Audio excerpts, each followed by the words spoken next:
বন্ধুরা, এঁচোড় আলু খুব ভালো করে সিদ্ধ করে নিয়েছি। এরপর নুন, কাশ্মীর লঙ্কা গুঁড়ো, হলুদ গুঁড়ো, জিরে গুঁড়ো, ধনে গুঁড়ো, 3 চামচ বেসন, চাট মশলা সামান্য একটু দিলাম, আদা রসুনের পেস্ট দিয়ে ভালো করে হাত দিয়ে মেখে নেব। এবার কোপ্তাগুলো তৈরি করার পর একটা পাতলা করে একটা প্লেটের মধ্যে বেসনের প্রলেপ দিয়ে তার উপরে কোপ্তাগুলোকে রেখে দিতে হবে।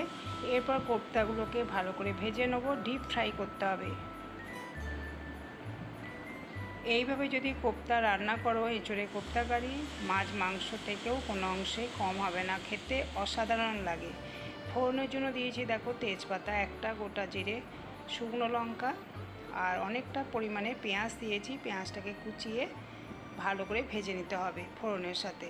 যতক্ষণ না পেঁয়াজের কালারটা লাল হবে ততক্ষণ অবধি পেঁয়াজটাকে ভেজে নিতে হবে। তারপরে আদা রসুনের পেস্টটাকে দিয়ে আবারও কিছুক্ষণ নাড়াচাড়া করতে হবে যতক্ষণ না আদা রসুন থেকে কাঁচা গন্ধ না যাচ্ছে।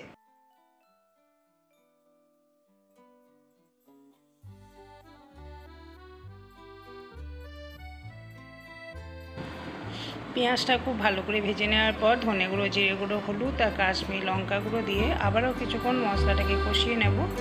তেলের পরিমাণ তোমরা বেশি দিতেই পারো, আমি কম তেলে রান্না করছি সেই জন্য অল্প অল্প জলে ছিটে দিয়েও মশলাটাকে কষিয়ে নিচ্ছি যাতে মশলাটা পুড়ে না যায়। মশলাটাকে ভালো করে কষিয়ে নেওয়ার পর টক দই দিলাম। তোমরা এখানে টমেটো ব্যবহার করতে পারো, আমি টক দিয়ে রেসিপিটা রান্না করছি। টক দই দেওয়ার পরে ফ্লেমটাকে অবশ্যই লোতে রাখতে হবে আর বারবার নাড়াচাড়া করতে করতে দেখবে তেলটা ছেড়ে এসছে। দই দিলেই তেল ছেড়ে যায়, দেখো তেলটা খুব ভালোভাবে ছেড়ে এসছে। এরপর আমি পর্যাপ্ত পরিমাণে জল দেব, কারণ যেহেতু আমার অনেকগুলো কোপ্তা তৈরি করেছি সেই জন্য জলের পরিমাণ একটু বেশি দিতে হবে। আর জলটা দেওয়ার পর গ্রেভিটা যখন ফুটতে শুরু করবে তখন নুন, পরিমাণ মতো চিনি আর কাঁচা লঙ্কা কুচি দিয়ে দেবো। এবার কোপ্তাগুলোকে ছেড়ে দিয়ে 2 থেকে 3 মিনিট রান্না করতে হবে, ফ্লেমটাকে মিডিয়াম টু লোতে রেখে। বন্ধুরা, এইভাবে যদি এঁচোড়ে কোপ্তা কারি রান্না করো এটা খেতে খুবই ভালো লাগে।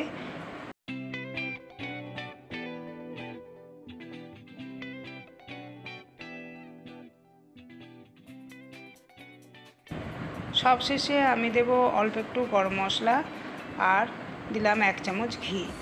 মিডিয়াম টু লো ফ্লেমে 4 মিনিট রান্না করে নিয়েছি। তারপরে গ্যাসের ফ্লেমটাকে অফ রেখে এরপরে ধনেপাতাটা উপর থেকে ছড়িয়ে দিলাম। এখন আমি সাথে সাথে তুলে তোমাদের দেখাচ্ছি। এখন গ্রেভিটা একটু পাতলা আছে। 10 মিনিট পর যখন গ্রেভিটা ঘন হয়ে আসবে সেটাও তোমাদের দেখিয়ে দিচ্ছি যে গ্রেভিটা 10 মিনিট পর কেমন দেখতে হয়েছে। দেখো, এটা 10 মিনিট পর গ্রেভিটা এরকম ঘন হয়ে গেছে। যদি আজকের রেসিপি পছন্দ হয় অবশ্যই ভিডিও শেষে একটা লাইক এবং কমেন্ট করো আর বন্ধুদের শেয়ার করো। পুরো ভিডিওটা দেখার জন্য তোমাদের অনেক ধন্যবাদ। নেক্সট দিন অন্য একটা রেসিপি